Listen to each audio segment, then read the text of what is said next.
ভিডিওর শুরুতেই একটা কথা বলে রাখি, আমার এই পেজে আমি তাই শেয়ার করি যা আমার ভালো লাগে আর আমি আমার ব্যক্তিগত জীবনে ফলো করি। মাঝে মাঝে আমার বাচ্চার ব্যাপারেও টুকটাক কিছু শেয়ার করি। এর মানে এই না যে আমি আপনাদেরকেও তাই করতে বলি। আমার কোন বিষয় আপনার ভালো লাগবে আর আপনি আপনার বেবির জন্য বা নিজের জন্য করবেন, সেটা সম্পূর্ণই আপনার ব্যক্তিগত ব্যাপার, আর এর জন্য কোনোভাবেই আমি দায়ী না। আরফের বাবা কিছু বাদাম আর খেজুর নিয়ে এসেছে। আমাদের বাসায় কয়েক ধরনের বাদাম খেজুর আগে থেকেই সবসময় থাকে, ইদানিং শেষ হবার আগে স্টোর করে ফেলি আরফের জন্য। আর আজকে প্রথমবারের মতো আরফের জন্য বাদাম মিক্স বানাবো, খুবই সিম্পল ওয়েতে আর অল্প পরিমাণে, যাতে 12 থেকে 15 দিনই এটা শেষ হয়ে যায়। পুরো ভিডিও দেখলেই আপনি বুঝতে পারবেন আমি কিভাবে মিক্সচারটা বানিয়েছি। আরফের 8 মাস পূর্ণ হয়েছে আর এখন ওকে মোটামুটি সব ধরনের খাবার দেওয়ার চেষ্টা করছি।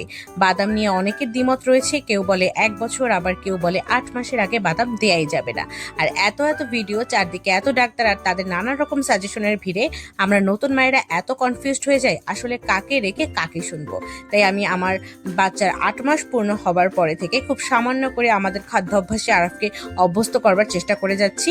আর আরফ যেহেতু ফর্মুলা ফিড বেবি আর ইদানিং ও ফর্মুলা একেবারেই খাচ্ছে না, তাই ওর পুষ্টি ঘাটতি পূরণের জন্য 8 মাস পূর্ণ করে 1 চিমটি করে বাদাম গুঁড়া ওর খাবারের সাথে মিক্স করা শুরু করলাম।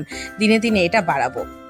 আর বাদামে রয়েছে হেলদি ফ্যাট, এর সাথে রয়েছে প্রোটিন, আয়রন, পাশাপাশি ভিটামিন ই, জিঙ্ক, ম্যাগনেসিয়াম।